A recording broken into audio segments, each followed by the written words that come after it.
Here's one without a punchline. I never did figure out exactly what was going on. Several years ago, I went down to Guatemala. It's not important why. The only thing you need to know is that me and a few others were going to be meeting one on one with a bunch of locals over about 2 weeks. Me and a colleague, she's not important. I discover early on that many of the women we talk to are scared to go to the hospital. I try to figure out why, but the locals won't say. Make a note of it and move on. We're on a tight schedule. I don't forget about it though. Going forward, I make a point of gauging how everyone feels about the hospital. It's clear they're uncomfortable talking about it. This is ringing alarm bells in my head because it's very pertinent to why I'm here in the first place. Anyway, there's a local doctor I'm in close contact with. We'll call him Dr. Gomez. He works at the hospital in question. Second day of my arrival, I meet up with him. I tell him what I'm hearing so far. Now, most of you reading this will think, oh, these are just ignorant peasants. They're probably just scared of modern medicine. I take it from someone who works closely with Central American farmers and villagers all the time. That's just a cliche. Many are deeply superstitious, of course, but they're not scared of modern medicine. They just think modern treatments are less effective than herbal remedies. Anyway, that's not the point. The point is Dr. Gomez actually tries to sell me on this ignorant peasant BS. Not in those words, but this sets off more alarm bells.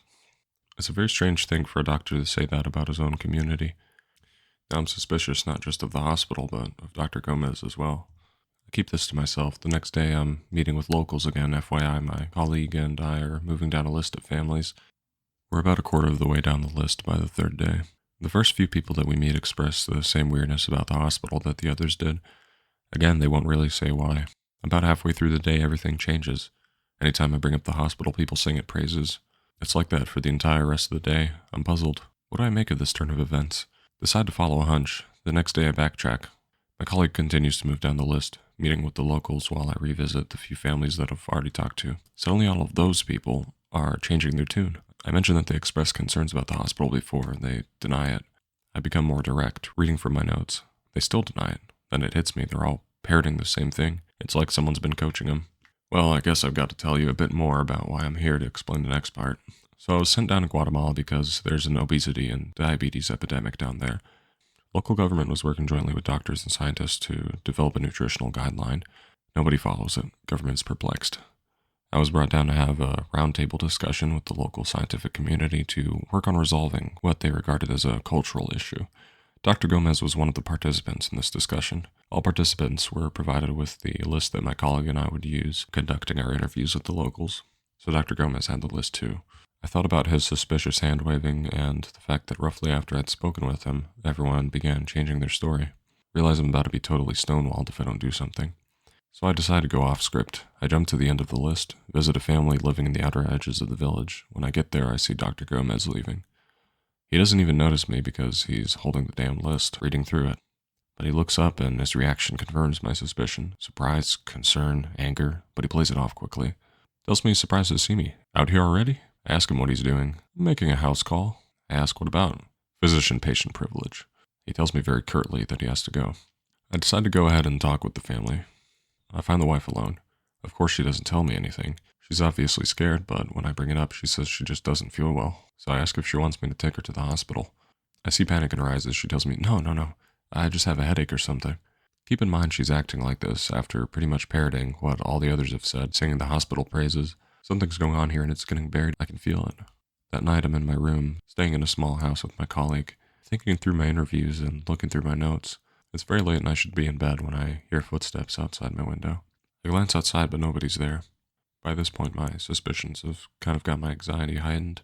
I'm a researcher after all, and part of my training involves knowing when you're stepping on people's toes.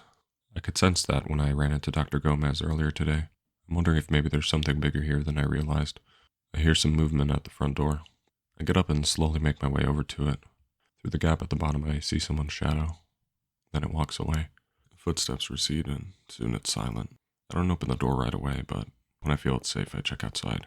A strange item is laying on the ground. I'm not sure what I'm looking at first. It looks kind of like a homemade doll, but it's not. It's actually a handful of sticks all sharpened to a point, each about 6 inches long, tied together with a piece of twine. About to pick it up when I realize a couple of the sticks are actually bones. I don't know much about anatomy, but it looked like maybe a forearm bone, like an ulna, that had been snapped into 2 pieces and bound up with the rest of the sticks. This weird little bundle also has writing all over it. Look closer. They're not words, but ideograms or hieroglyphs. Some of the characters actually resemble Chinese. I'm describing all of this just to give you an image, but the important thing is what was underneath. Hard to tell in the dark, but pretty sure it was a pool of blood. I heard movement again, and I looked around. Couldn't see much of anything. Decided to leave it there, go back inside.